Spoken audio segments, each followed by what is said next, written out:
On the FBinsure homepage, click on Client Resources and then click on FBanytime for 24/7 online access.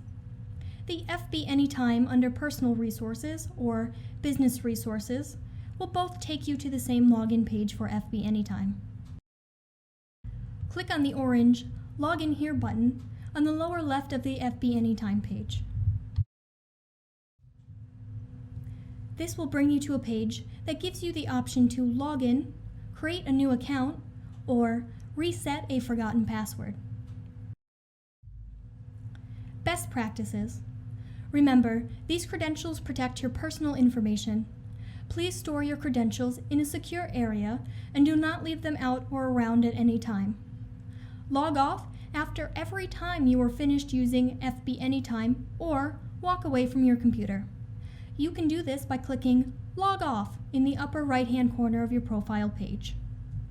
If you have a question about using FBanytime or encounter an error, please reach out to our team at anytime@FBinsure.com or 800-734-6604, where we are happy to help.